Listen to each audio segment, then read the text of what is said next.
Omukutu kwoli oli ku CEO Michael Uganda amawulire go tuyina mangi nnyo nnyini ddala. Gravity omutuju family yavuddeyo waliwo akatambi agenda maaso n'okuba nti ate kasatuleetinga ku mitimbagano nga balaga embeera gye balimu etali nnungi ne bakuubira Gravity omutuju omulanga abadduukirire nabo abazimbire ku nnyumba ekifo ky'okuzimba eddwaliro agamawulire nga alina ngenda kuba nti ate ka vidiyo nga batuusaako mu maaso awo.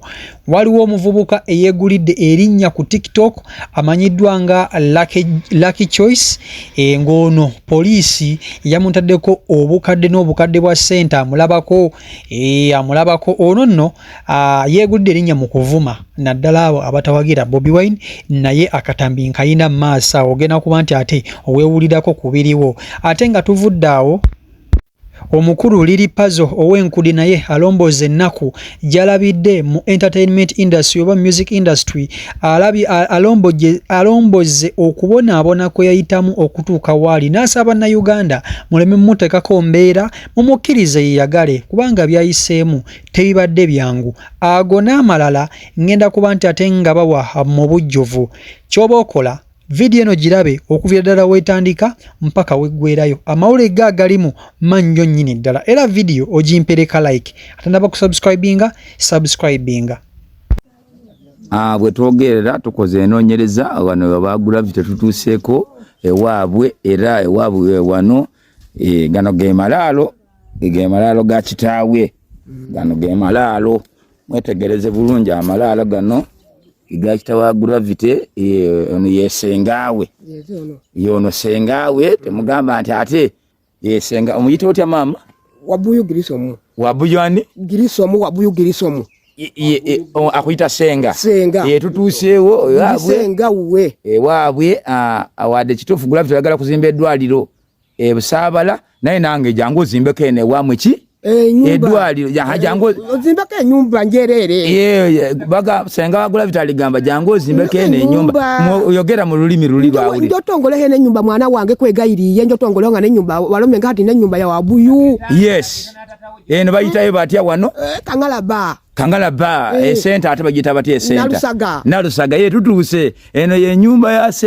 senga aligamba Gravity jangu ozimbeko eno ennyumba okusinga okubeera nga olina ennyumba just Busaabala wokka jangu ozimbirabo obuyumba ate sente olina jangu ozimbeko eno waka amayumba entaana twagiraze edda entaana bagirabye naye tagakuddaabiriza bagizimbeko n'akayumba waggulu entaana yeeyo so Gravity eva mu malala g'oliko e Kampala n'abantu beno bakola ki bakwagala mubulira abalala bamwagala eno jaja wojunika kwenda nnyo kaliyeba kwenda Filipa kwenda bani bose bakwenda njokoleke no mugaso mutalo mahati Wabuyu gakola ali kwemba emuwulidde mama yogera mu lunyere lwennyini gye bazaala Gravity waka nti ava mu malala yakoze ekivulu no kimusala butadde eno jango deno ekivulu ki oberengo tandika okufuna abantu abanyole basho kitegeeza abantu bewaka muli banyivu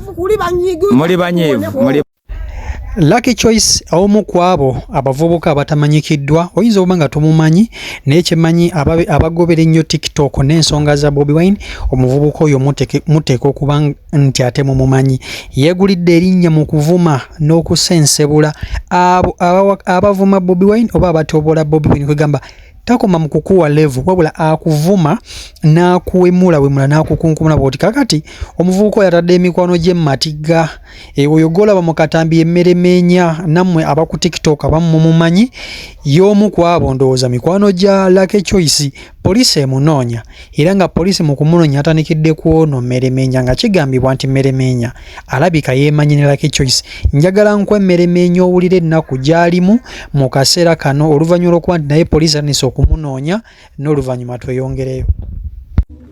Uganda police, this message goes to you.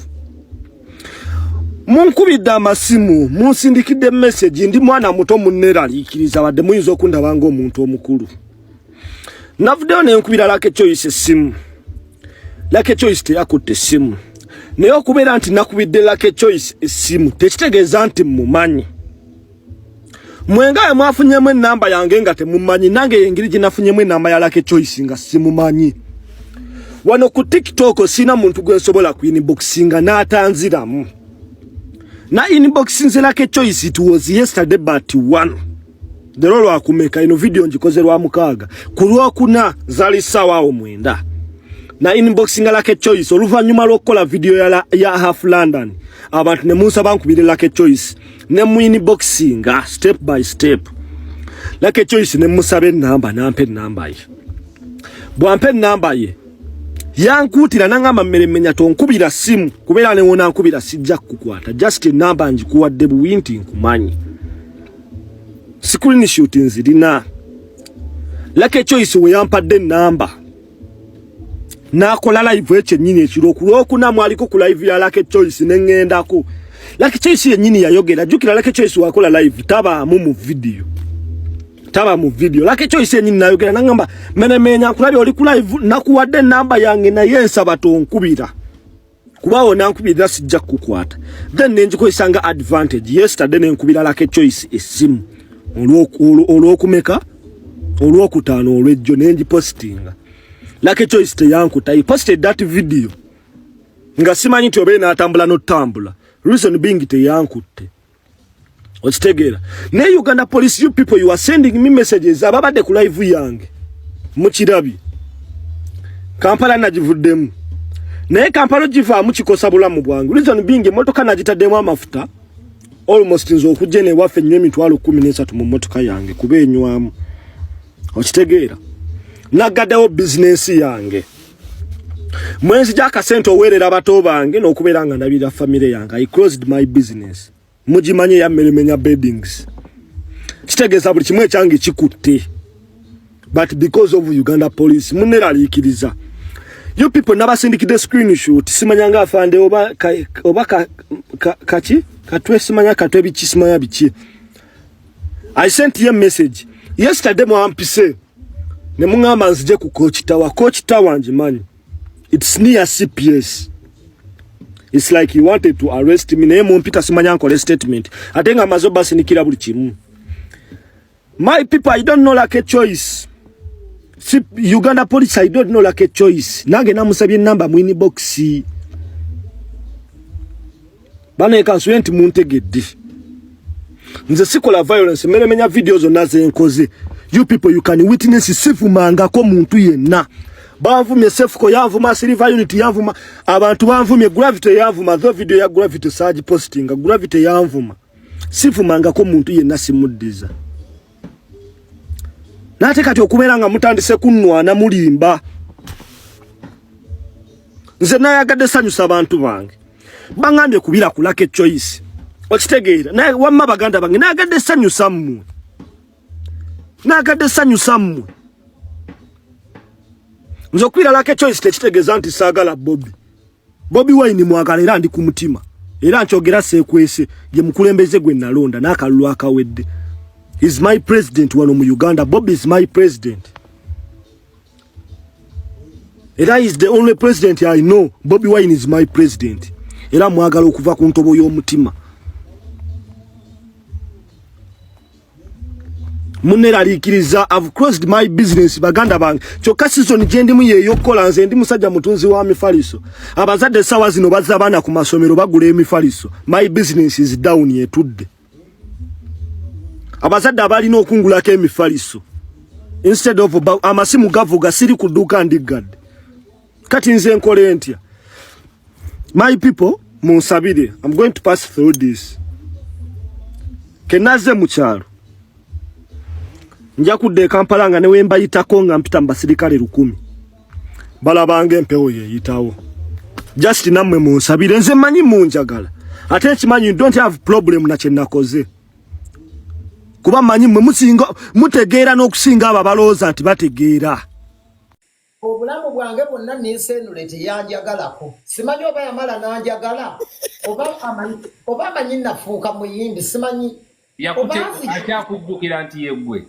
Ayinza okuba tanzijjukira kubanga olulala babijja nteekako mu mmotoka tugendeeyo e Masindi. Omukulu yantunuulira n'aŋŋamba gw'olagawa.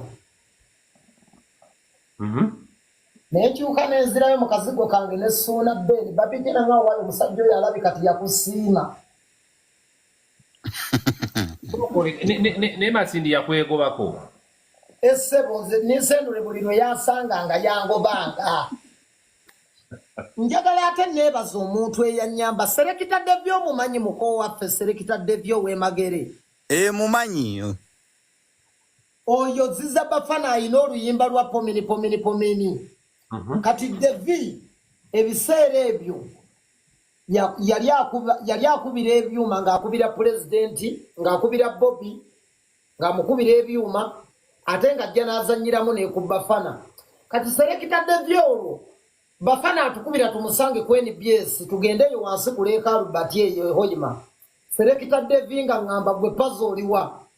Jangu tugende oyimbemu. Era sebo Serekitadde by'oyo big up muko waffe. Yateeka ku muko gwa Bafana oyo Serekitadde bisebo. Neta aliko okutuulako ne Bafana oyo. Nenguuto by'omusajja wa. Ensinge kukubya obuswanyu pazo. Ntobye nnyo n'endonga aputopu kyotalabangako. Nze aputopu ati industry ya Uganda tempangamu. Tekola ki? Bwali ondabyeko mu award yonna. Sina we nali nkulenga bakunominate nze wadde nti oba bakunominate nze towangudde naye nti obadde mu banominees sina we nali nkulabi. Bwali nze industry ya Uganda tempangamu. Naye nakimanya nti award yange bantu. Chovola bamanyi g'abantu. Aputopu bw'olabanga ntabukidde omuntu nga ayagala okunziggyako obuwagizi bwange abunzibeko. Abantu bange bantegeere bansonyiwe nti Lunna balina kyakaayanira. Nze awaadi yange bantu. Nze industry ya Uganda tempangamu yadde olunaku n'olumu. Yadde olunaku n'olu mpisaawo kabuli. Nze industry tempanga mugwebuza madira ati shombe kaze naliko nga nkyali apo kamigi ng'abantu bonna bayimba nga bwe batuuka kuliri pazo nga bagamba gwoli fala tojja kujjukuba endongo. Kitegeeza madira kiri pazo byayogera mazima wamula. Twaina ebaka stage emukono. Owulira? Ukolini emukono. Nenanga gendo ogule nayimba bwimbi gendo ogule motoka nga omanye vibe yangu inalinga MC gendo ogule motoka oleme kova gatoguze motoka ensine yokubendulu ntuka mpa omusajja microphone wala muntu gwesinza kwogera ngamba why nawe teka yo muyimbi va kuoyo wallahi omusajja nga akuwaddemu owulidde ensi yonna eyazina eyagala erabe kuwa emmotoka. Olimba naye walinga kasajja akayonjo nenga wasiiwuuka nnyo nga tulabikanga sita. Kati kyatuukako ku nkuuka aputopu ne Madirati ne Kabaata. Enkuuka ya 2016 mugiraba? Madirati kyayogedde natidde ekyogera ne ngamba omusajja takiteekinga personal. Nze muyimbi eyasinga. Kati ku ntuuka baka stage y'enkuuka y'omwaka gwa 2016 Nati Nathan yali akuba. Nati Nathan. Nga yaliko. Kati ntuuka ku baka stage ku nkuuka ya 2016 mu Lubiri. Akazinda Lubagaano Kaapa. Nga nnyina genda ogule emmotoka eri waggulu. Kyovola bamwana ndowooza abantu balabye ne bagamba weeyagalemu. Naye bannaye.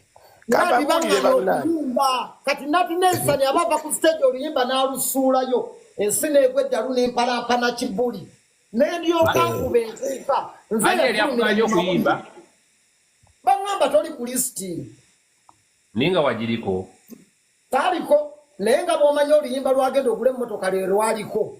N'ogamba ojja dutambuza amawanga. Nati Nathan yankolera ekintu yagera oluyimba olusembayo ng'avaako tudduka mbaali. N'alekayo genda ogula emmotoka. Ensi n'egwa eddalu. Nembuukanga mulalu stage n'engirinnyako. Enkeera ze yakerera kwedira yini. Naye nga wagikuba. Nakuba enkuuka bugadi ze yakerera mu mawulire. Naye bagamba Abe Mukibi yali akuganya okuyimba.